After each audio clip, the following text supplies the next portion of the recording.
Continuing our series highlighting working progressive women running for Congress, trying to transform the priorities of Congress, the stories reflected in Congress.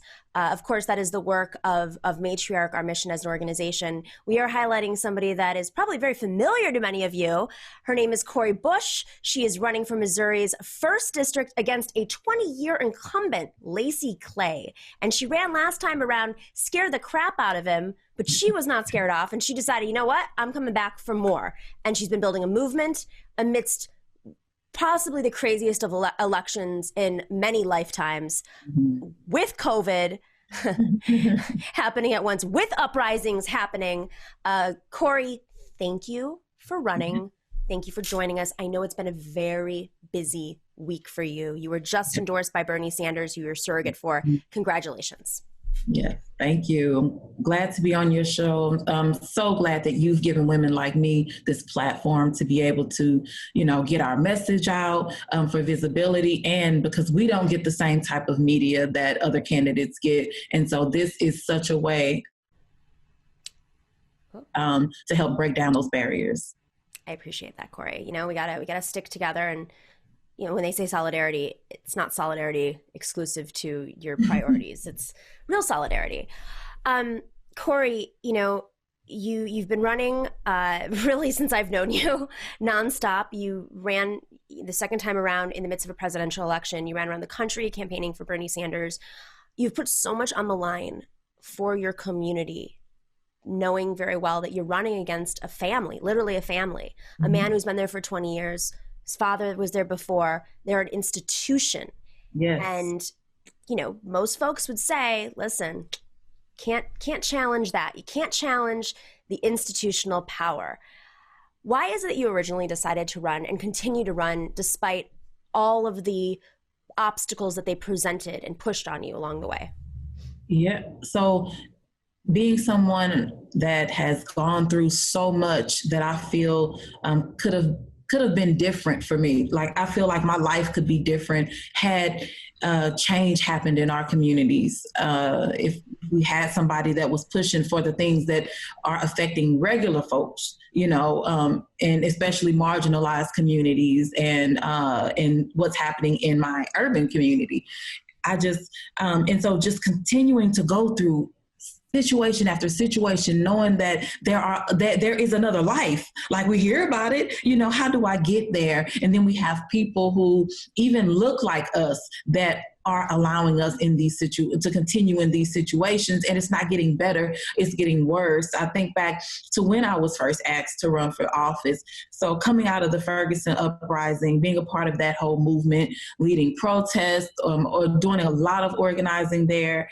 And then I started traveling around the country as part of the Truth Telling Project, which I am a co-director and co-founder of, just traveling around the country, making sure that the right word was going out about Ferguson, because the narrative was terrible. We're not terrorists. We are change makers, and we were just regular folks that wanted to see our community better. But out of that, I decided, someone asked me to run. May he rest in peace. He's an activist who was murdered. He asked me to run for Senate, for U.S. Senate. Immediately I said no. My dad had been in politics for most of my life. I saw him go through so much hurt, even though he was giving his soul to the community. But when I thought about it, every single time we were on that ground, I'm watching people beaten and brutalized, hung upside down, hogtied, hanging off of a baton, simply because they were using their voices. People beaten just because they stepped off of a curb, and just so many things happened. People missing, people dead, all kinds of things, horrible things. Dogs in our community against us. I'm looking at all of this and thinking about how those elected officials that are paid to represent us, how they weren't standing up for us. They weren't out there. So many of them weren't. I can count on my hand how many were. And the person that's in this seat where I'm running, I only out of 400 and something days that we were out there protesting, I don't remember seeing him but once. And so, wow. And so the idea that you can't challenge, this person because he's a machine, because there is this legacy, this loyalty, behind this nostalgia that people have behind this person. We can't be so focused on a person that our communities suffer. Look at what has happened with Senator Sanders. I support Senator Sanders wholeheartedly, and everyone knows that, but he never made this about him. He never made this about himself. He said, not me, us. And in the same way, that same movement is in me, it's in so many others. And that's what it's about. And so I don't want anybody, we shouldn't be following after this one person because that family has held this seat for all of this time. St. Louis is number one, number two for homicides, violent crime, and so many other issues. That's not okay. I mean, when you say it from that perspective, what is the power that they've had over other people from challenging them? I mean, yes, they control the machinery of politics, but when you have physical uprisings happening all around you and the numbers are in, number one, number two for homicides, for crime, whatever it is that they put out there, there's a point where, as we're seeing nationally, where like that just doesn't work anymore. And why did it take so long for people to really see and contextualize what's happening in St. Louis, and that the buck stops at the leadership? Yeah, people